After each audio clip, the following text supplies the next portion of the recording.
My name is Martha Wilson. I am a former soldier, spy, and C-level corporate exec turned transformational success coach. I am living the dream in my version of paradise in the Florida Keys. And I am married to the world's most amazing human as far as I'm concerned. I also happen to have one slightly spoiled cat who pretty much dictates the flow of our lives.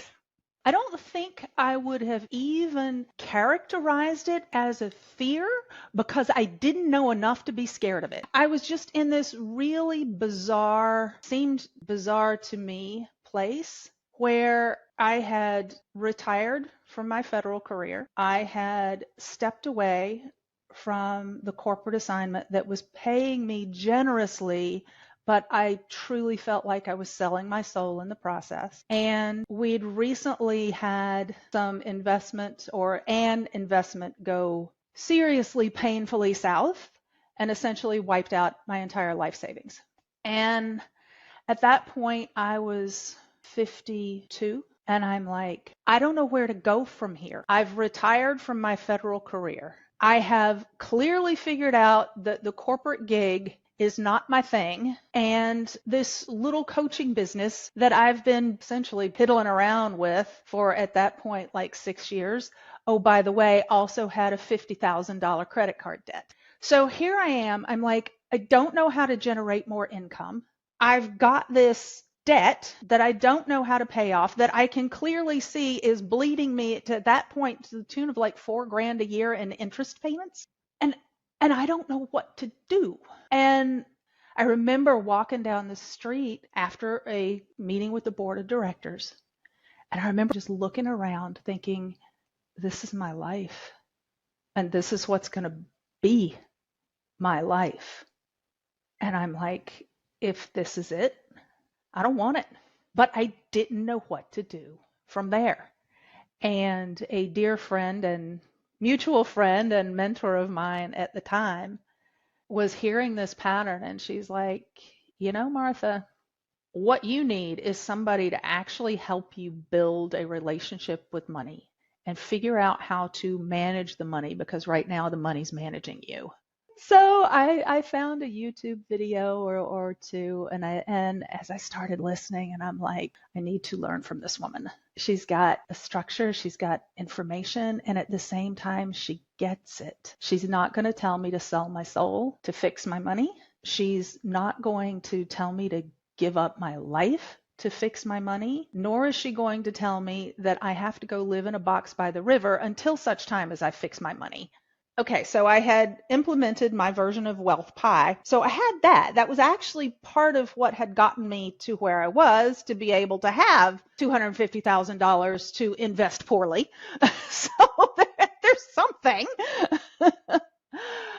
But when it came to the money in my business, that was another hurdle. I couldn't figure out, how does the money work in my business? How do I think about this? In the beginning, so much of the money in the business was getting pushed out through coaching programs. As I'm learning how to be a coach. I'm learning how to run a business. I'm learning how to market.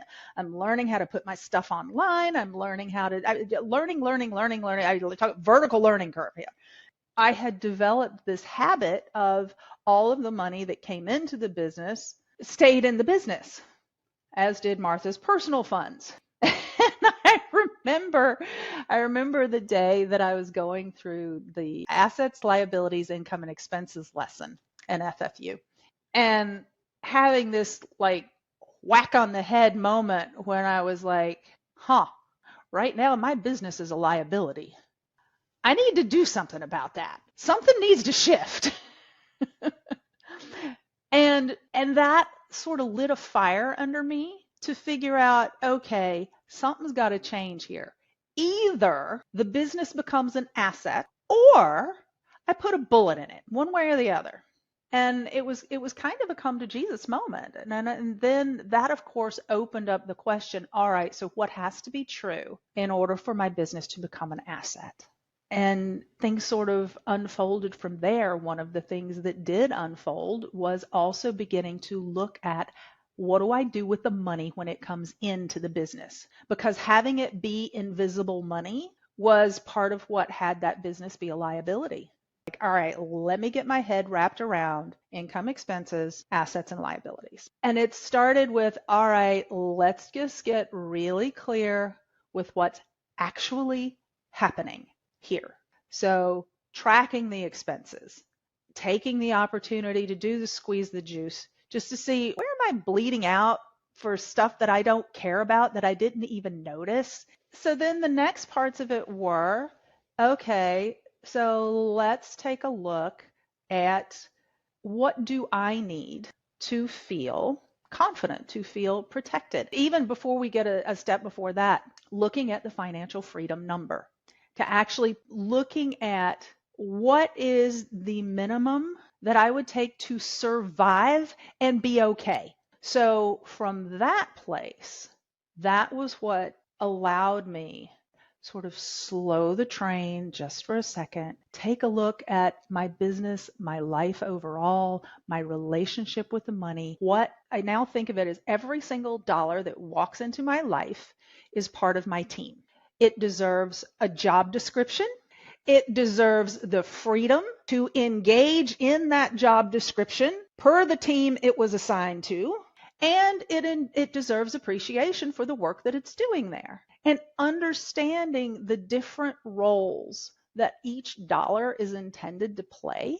But to have that structure, that was the part that first allowed me to put together the plan to get rid of the business credit card debt while also restoring my savings. And the plan that I put together was supposed to take 24 months. In actuality, it happened in 12. I had always assumed that portfolio design and management had to be complicated. It had to be messy. So, you learn what you learn as you go along. But even through that, it really gave me the confidence to take a look and say, all right, which of these investments make sense? Which ones don't? And again, have I done it perfectly? No. But I learned. I'm getting better. And there's the confidence in the decisions, the confidence in the design, that it doesn't have to be that hard. And my guiding principle even now is, how do we make this simpler? I had no idea where this was going. I had no idea how I was going to pay off the debt, and I was pretty sure I was putting a bullet in my business. But I had to figure out how to extricate myself from that. The one thing I did know was there was very clearly something I did not know. And if I was going to sort this out in any fashion, I needed to get smarter about money. And so to look back at that person, everything's different now when I look forward. It opens up a whole new world of possibilities. It opens up a whole new selection of choices. And I'm pretty grateful to have you in my life. You changed a lot of things for me. You gave me a different perspective, and you gave me tools and structure that I could wrap my head around. The bottom line is you gave me confidence to make what I feel like are informed money decisions.